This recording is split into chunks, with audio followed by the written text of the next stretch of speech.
Hey guys, it's Jenny Silver, and today I have an update for those of you in the state of California on the California EDD. I'm going to be going through all of the major issues.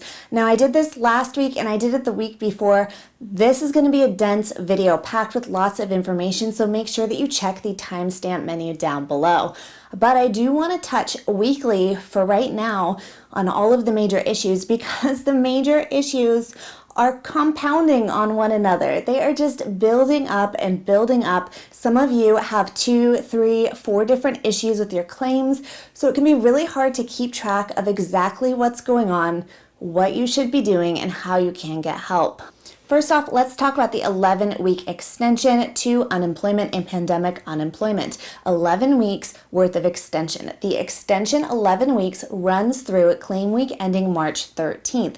However, if you have a remaining claim balance at the end of March 13th, you can continue to use your existing claim balance up until claim week ending April 10th. The EDD has split up applying the extension to claims in 2 phases. Phase number 1 is those individuals that had a remaining claim balance at the end of the CARES Act. If you had a remaining claim balance at the end of December, then you would be in phase 1. The EDD has stated that those individuals that had a remaining claim balance have had the extension applied to their claims. Now, if you are PUA claimant, that means that you have had the additional extension end date of 4/10 applied to your claim, as well as additional claim balance. But if you are a PEUC extension or traditional unemployment, that means that you need to get all the way down to a $0 balance first. Once you get all the way down to a $0 balance, then the 11-week extension will be applied to your claim.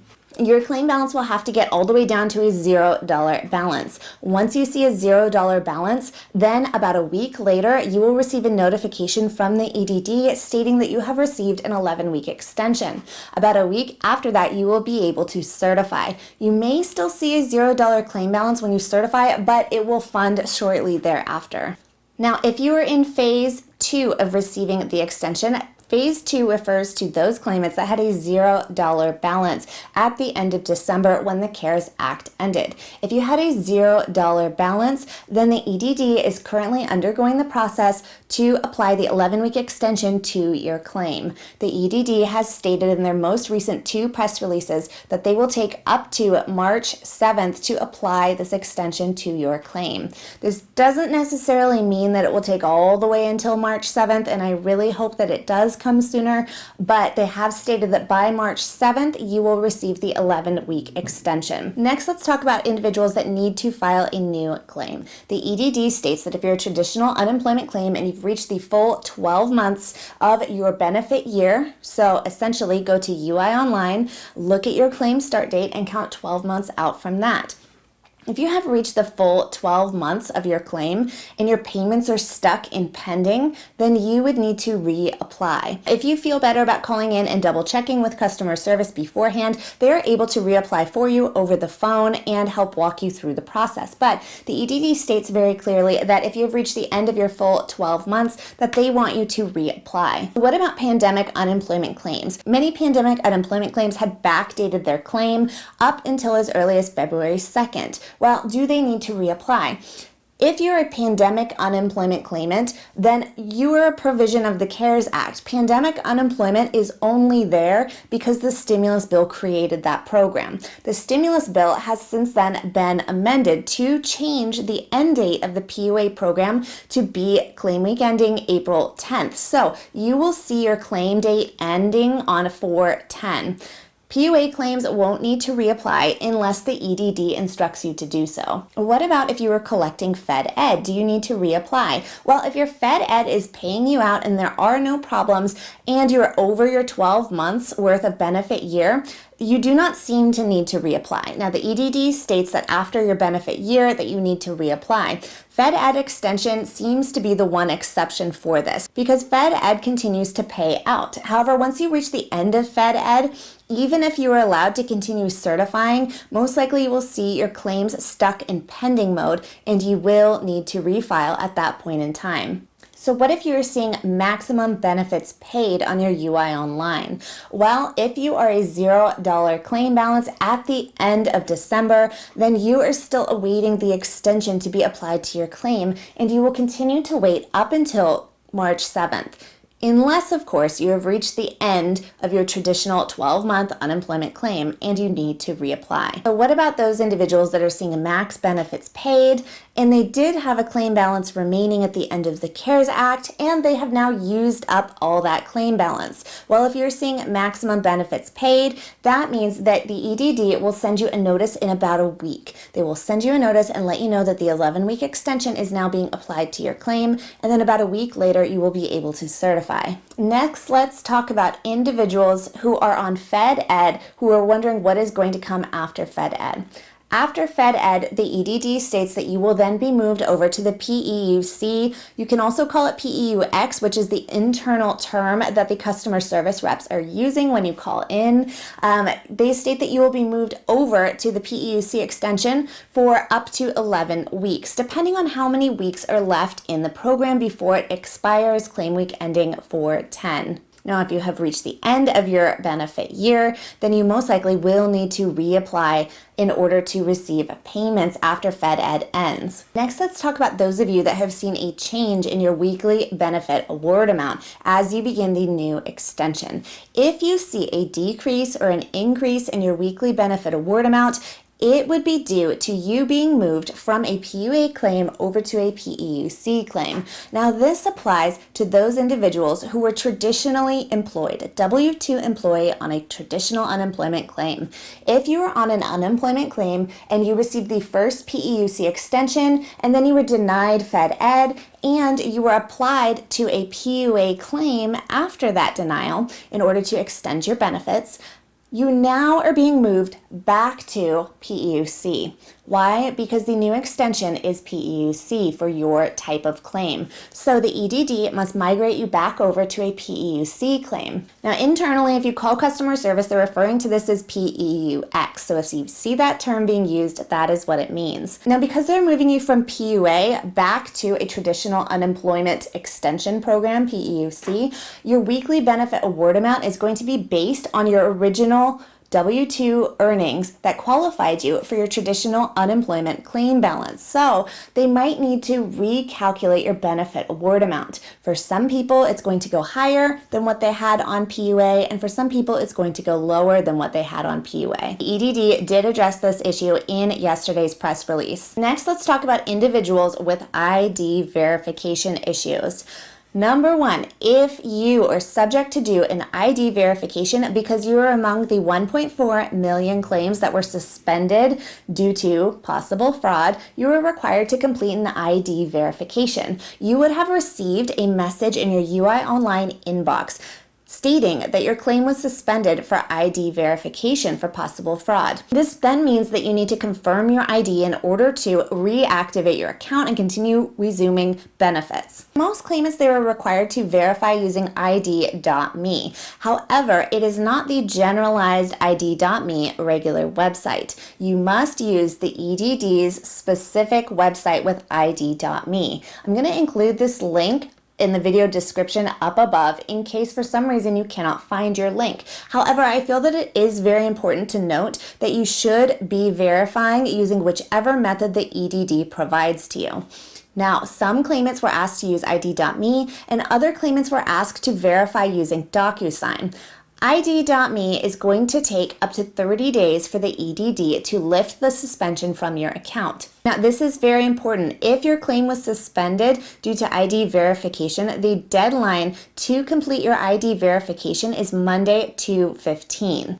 This is the 30-day deadline that the EDD has given you. Originally, it was a 10-day deadline, but they extended it up to 30 days. Well, the end of that is coming on February 15th. Now, if you're verifying using ID.me, it can take up to 30 days after you verify on ID.me's EDD website. Once you're verified, ID.me will show you a green check mark and they will send you an email letting you know that your ID has been verified. However, the next step then is to wait for the EDD to apply that verification to your claim. Once the EDD has applied your ID verification to your claim and lifted the suspension, then they're going to send you a text message confirming that. Once you receive that text message, within 48 hours, business hours, anything that you have that is pending payment will be moved to paid. If you have been having trouble with ID.me, the EDD has a link to a guide on how to get you through the process. I'm going to drop that link in the video description. Now for ID.me, it's very important that you take your photo exactly as is shown. They request it in portrait orientation. Sometimes photos are rejected if they aren't taken in portrait orientation, which is holding your phone regularly up and down. You want to make sure that your ID is set down on a dark background in order to try to get the most clear photo with contrast so that they can actually see your ID. Next, if you look different in appearance from your ID photo, try to look as similar to your ID photo as possible. If you have a beard, shave your beard. Now, if you have a lock on your credit report, your ID verification could be rejected. So if you're someone that has a freeze or a lock on your credit report, I would lift that before attempting to verify your ID and then put it back once you're done. Now the ID.me verification is going to have you do several steps, which includes taking photos of your license or ID and doing a video selfie to map out your facial features and match them to your ID. Now, once they do those two steps where you send your document and you do the video selfie, then it is going to ask you to return to a browser. Many people have not actually completed the full process because they missed this final step. So if you did not receive an email confirmation from ID.me stating that you were done, you skipped the last step and you did not complete the process.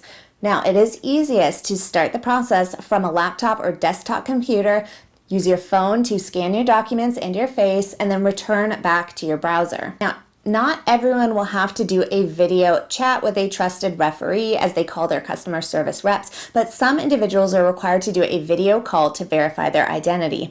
If you're required to do a video call and the wait time is a problem for you, so you guys, you have until Monday to get this done. If you are having trouble getting through to get a video call through with a trusted referee and the wait time is too long, then my subscribers have recommended calling before 5 a.m. because there is significantly less phone traffic at that point in time. Now, for those of you that are undergoing a DocuSign requirement to verify your identity, it can take up to 8 weeks to have the suspension lifted and have your documents processed. Next, let's talk about the reopen claim button. The reopen claim button is still a problem. Now, if you just haven't been certifying and you have the reopen claim button because you've been working, you do in fact need to reopen your claim if it's been over 30 days. However, if you have the reopen claim button and you're a PUA or PEUC claim that is awaiting the extension, the EDD has stated several press releases ago that the reopen claim button is a glitch and that you are not to press it. This was applied to claims that had a remaining balance at the end of the CARES Act.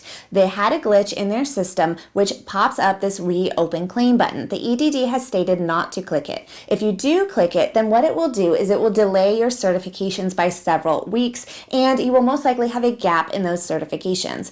You can wait and it will go away on its own. The EDD did state that you could do this. If you have a gap in your certifications because you clicked it, the EDD also states you can wait and they will send them to you eventually. However, we do not know how long either of those things will take. So it is best to call into the EDD to fix either one of those two situations, either to fix and remove the reopen claim button so that you are able to certify, or to fill in the gap from missing weeks due to clicking it. Next, let's talk about individuals that are seeing pending, disqualified, and not paid in their certifications. Now, there are several reasons why you may be seeing pending, disqualified, and not paid. Number one, if you have reached the end of your 12-month benefit year and you're a traditional unemployment claim, you most likely need to file a new claim. The EDD states on their website that after 12 months worth of having your benefits that you need to file a new claim.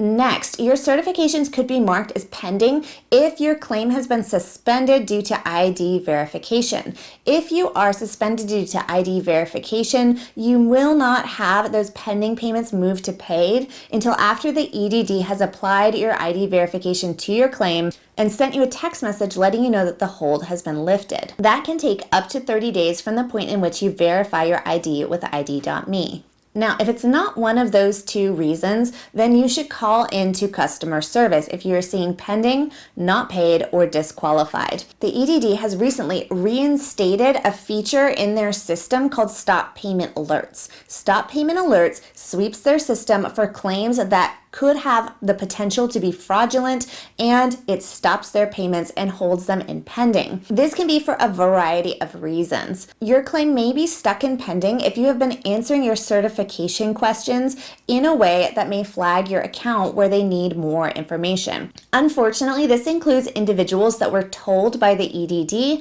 that no, you do not have to look for work, and you may have answered that no, you are not looking for work.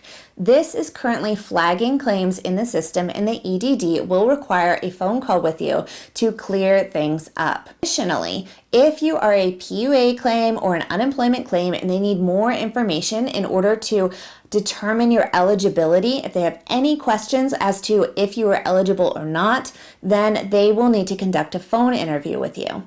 Now, unfortunately, the EDD is not reaching out to claimants to let them know of these issues. So if you see pending, not paid, or disqualified, then make sure that you call into the EDD. Next, let's talk about a negative claim balance. If you're seeing a negative claim balance, that means that there's some sort of an issue. If you are seeing a negative claim balance on your EDD debit card through Bank of America, it is most likely due to a suspected fraudulent charge, and you will need to call EDD Card Services with Bank of America.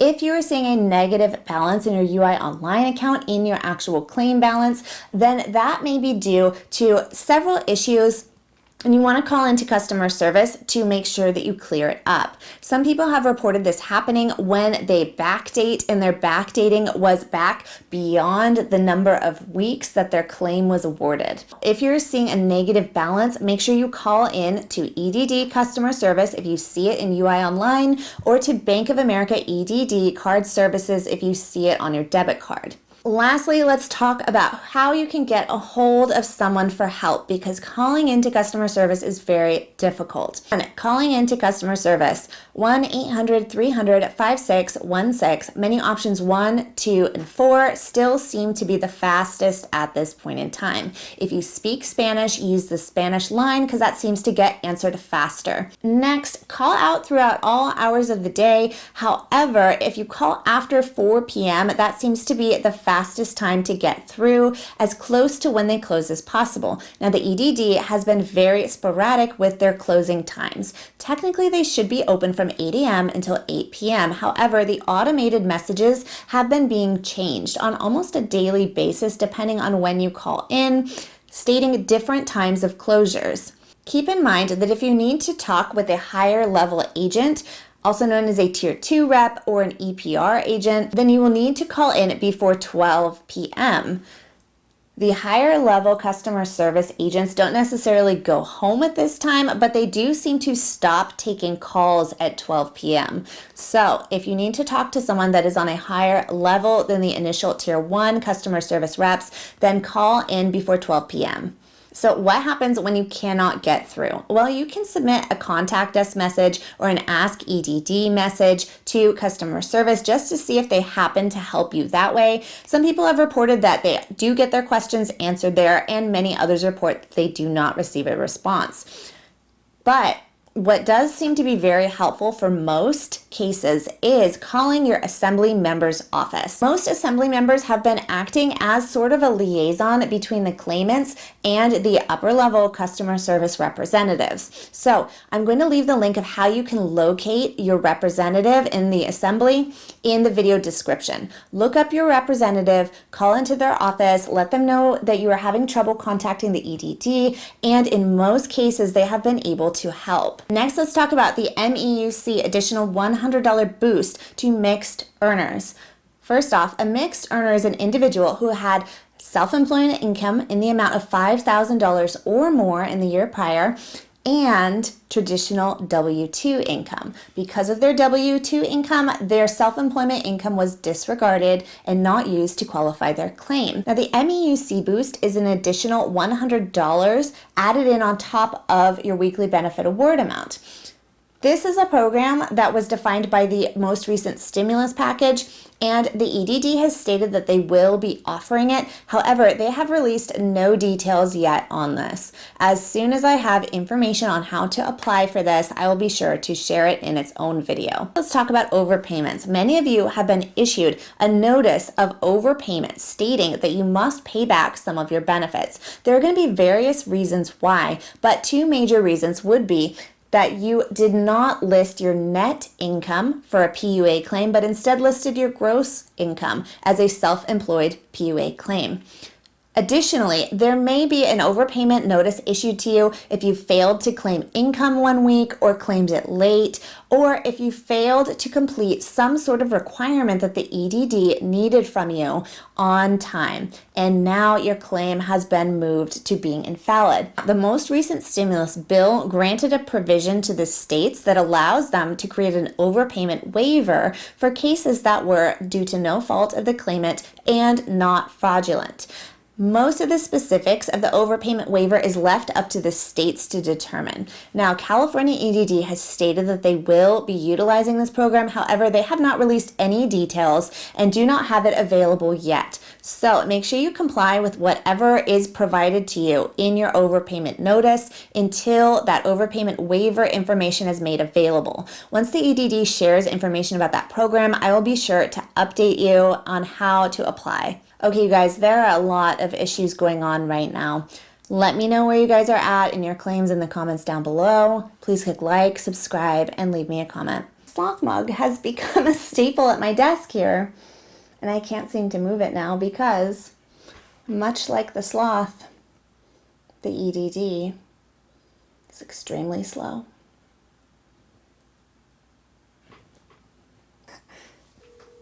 Hung up on my dad. I hung up on you. Sorry. Ooh, my desk.